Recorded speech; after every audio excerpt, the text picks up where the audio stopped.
the most powerful empire in human history, lasting over 1,000 years without a single public school, without a ministry of education. 900,000 people lived in the city of Rome, and not one school was opened by the state, not one teacher was paid by the state. And a Roman politician named Cato called Socrates the greatest philosopher of Greece, a shameless babbler who deserved to die. So why did such a vast empire have no desire to educate its people? Why did they treat knowledge as a danger that needed to be controlled? The answer is surprisingly simple. Rome didn't need smart citizens, they needed obedient citizens, and those are two very different things. The Romans had a famous phrase to describe the ideal citizen: via bonus dicendi peritus, meaning a good man skilled in speaking, not someone who knows a lot, not someone who thinks well, but someone who says the right thing, at the right time, to the right people. They called it mos maiorum, the way of the ancestors. Everything from education to law was aimed at one goal: absolute obedience. The three pillars of Roman education were pietas, meaning duty, disciplina, meaning discipline, and gravitas, meaning seriousness.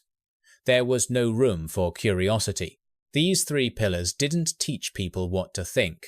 They taught people whom to obey, and more importantly, never to ask why they must obey that person. Education in Rome was a family matter. Fathers taught their sons to plough, to fight, and to submit. The wealthy hired private tutors to teach at home. The Romans had a concept called patria potestas, the absolute authority of the father. Children were not individuals. They were the father's property. If you compare, Roman education resembled Sparta more than Athens. Both saw obedience as the most important virtue of a citizen. Athens taught philosophy, mathematics, the arts, and encouraged debate. Rome taught submission, rhetoric, and the laws of the state. That was the entire plan. No need for critical thinking, just obedience. No need for creativity, just order. And that plan worked remarkably well. So well that the empire lasted over 1,000 years, controlled nearly the entire Mediterranean, and became the greatest empire of the ancient world. But the story doesn't end there. Because something very interesting happens when you ban thinking. Thinking finds another way to sneak in. With that plan in hand, Rome began to expand, and their army crushed every opponent from west to east across the Mediterranean. They conquered Greece, swallowed Egypt, swept across North Africa. Roman territory stretched across 3 continents with no sign of stopping. But here's a striking number. 1/3 of Italy's population at the time were slaves. Roughly 300,000 to 350,000 people in Rome, and many of those slaves were teachers. Rome's first teachers were not free citizens, they were Greek slaves. Here's a rather ironic paradox. Greek slaves were often far more educated than the very Roman masters who owned them. The Romans called them paedagogus, literally meaning the one who leads the child. Slaves escorted children to class, served as nannies, and worked as tutors. It wasn't until 70 AD, under Emperor Vespasian, that Rome had its first state-paid teacher, Quintilian. But what did Quintilian teach? Rhetoric. The art of speaking well and persuading. Not mathematics, not astronomy, not natural science. The Roman education system had 3 levels: Ludus for basic instruction, Grammaticus for grammar, and Rhetor for rhetoric. There was no science. Children aged 7 to 11 studied at the Ludus Literarius, learning, reading, writing, and arithmetic. The teacher, called a ludi magister, earned low wages and held low status. The entire system had one single goal: to produce people who spoke well, obeyed, and were ready to serve the Roman state when called upon. And it worked. The empire rose. The Pantheon was built. Roads and bridges were constructed. Aqueducts stretched across the empire like living arteries. But now listen to this story. There was a man named Livius Andronicus, born in the city of Tarentum, captured as a slave in 272 BC. Tarentum was a prosperous Greek city in southern Italy. The Roman army marched in, destroyed the city, and enslaved the entire population. Livius was brought to Rome, and he did something remarkable. He translated Homer's Odyssey into Latin, creating what became a textbook. The Odyssey tells the story of Odysseus crossing the seas to find his way home. Livius had also lost his homeland, just like Odysseus, but he would never return. Think about that.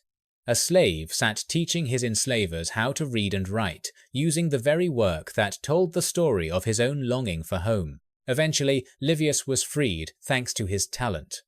But what does freedom mean when your hometown has been leveled to the ground and nothing remains? The poet Horace summed it all up in one famous line. Conquered Greece, conquered its barbaric conqueror. That is one of the finest summaries in all of human history. The victor on the battlefield became the student of the vanquished. Greek knowledge began flowing into Rome like an unstoppable current. Philosophy, mathematics, science, art, all of it poured into Rome. And the Roman aristocracy hired Greek tutors to educate their children, while simultaneously looking down on the very people teaching their children. So what happened when Greek knowledge didn't just flow into wealthy homes, but began spreading through the streets and seeping into the minds of the youth? In 155 BC, 3 of Athens' leading philosophers came to Rome as diplomatic envoys, and everything started to unravel. The 3 were Carneades, Diogenes of Babylon, and Critolaus. They came on diplomatic business, but then they began lecturing publicly in Rome. Carneades was a skeptic. On the first day, he argued in favor of justice. The very next day, he argued the exact opposite. That was the technique of critical thinking, teaching people to examine every issue from multiple sides. And that was precisely what the Roman system feared most. Young Romans were captivated. They abandoned their work, skipped their training, and flocked to the public square to hear the 3 philosophers lecture from morning to night. For the first time in their lives, young Romans were exposed to a dangerous idea, that everything they believed might be completely wrong. Cato was terrified. He told the Senate that if the youth kept listening to philosophers, they would drift from the law and stop obeying. Cato stood before the Senate and declared bluntly that these men were dangerous, that they were teaching Roman children the worst thing of all, doubt. Cato persuaded the Senate to resolve the diplomatic matter as quickly as possible and immediately expel all 3 philosophers from Rome before it was too late. That was the pivotal moment. The moment Rome stood at a crossroads, free thinking on one side, absolute obedience on the other, and they chose. And the frightening part is they didn't choose out of ignorance. They understood the value of philosophy. It was precisely because they understood it that they feared it. And precisely because they feared it that they banned it. But free thinking doesn't die that easily. It doesn't disappear. It quietly hides within individual souls, waiting to resurface when it can. And here is something no one expected about Rome's greatest emperor, the man who ruled the empire at the height of its power for nearly 20 years. Marcus Aurelius, at 12 years old, dressed himself in a rough Greek cloak, slept on the bare ground, and lived as an ascetic like a true Athenian philosopher. His mother had to beg him to sleep in a proper bed. A royal boy who chose to live in hardship not because he was forced, but because he wanted to understand. Imagine that. A 12-year-old boy choosing to live like a Greek philosopher right in the heart of the empire that had expelled Greek philosophers 200 years earlier. Later, when he became emperor, he wrote Meditations in Greek, not Latin, on the battlefield, by the banks of the Huron River. Meditations was never written for anyone to read. It was the personal journal of the most powerful man in the world, written in the language of the conquered. The last great emperor of Rome, ruler of the largest empire on earth at the time, thought in the language of those his empire had subjugated. Free thinking survived, right beneath the shell of obedience. It didn't vanish, it simply found refuge in the soul of an emperor. But Marcus Aurelius was the exception, not the rule.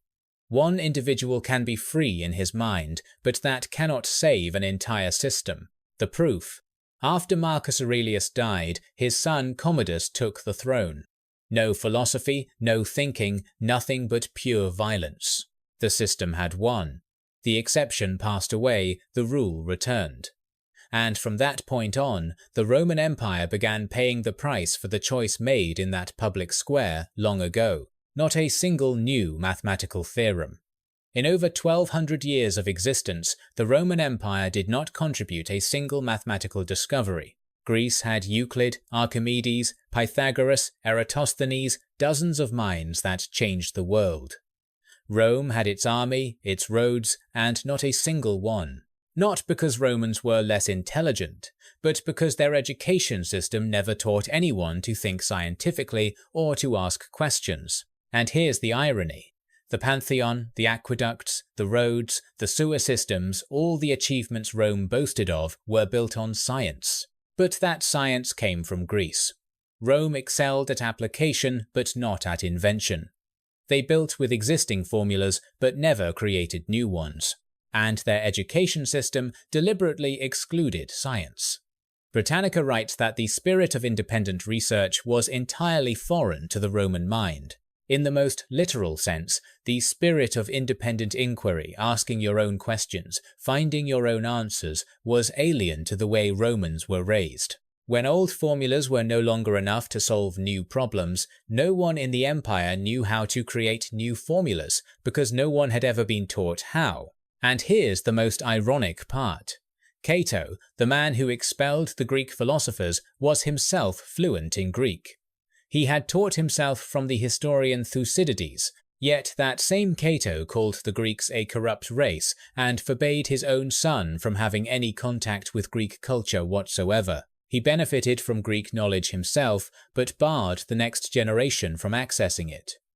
That is the kind of irony history repeats in every era. Just like a generation that used social media to build their careers, then turned around and banned the next generation from it out of fear of addiction. Benefit first, then shut the door. The system could no longer adapt. When the world changes and no one knows how to think differently, the empire weakens from the inside out. This is just like Sparta. Both empires collapsed, not because their enemies were too strong, but because they themselves were too rigid to change. Sparta fell after the Battle of Leuctra in 371 BC. A perfect but rigid system, once it breaks, it cannot be repaired. Rome followed the same path. Obedience creates stability, but stability does not mean immortality, and when change is needed, no one knows how. And this is the greatest irony in the entire story of the Roman Empire, something the textbooks never say outright. From the 3rd century to the 5th century, the Roman Empire crumbled piece by piece. Not because of a single defeat, but because it had lost the ability to innovate anything at all. Germanic tribes poured in from the north, and Rome had no new strategic thinking to counter them, only outdated tactics that no longer worked. The very thing that had kept Rome alive, Greek knowledge, was the very thing they had spent centuries trying to suppress and control. So here's the summary.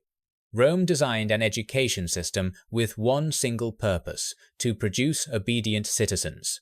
And it worked. The greatest empire of the ancient world was born. Millions lived under one legal code. Thousands of kilometers of roads were built. It worked so well that no one in the empire thought it could ever fail. Obedience looked like strength until it became a weakness. But that very obedience killed the empire. The thing that built Rome was also the thing that destroyed Rome.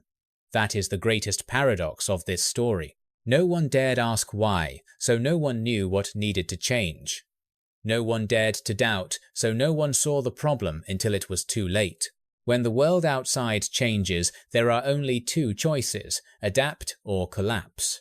Rome didn't know how to adapt, so Rome collapsed. Not because they lacked soldiers, not because they lacked money, not because they lacked territory, but because they lacked something far simpler: the ability to think.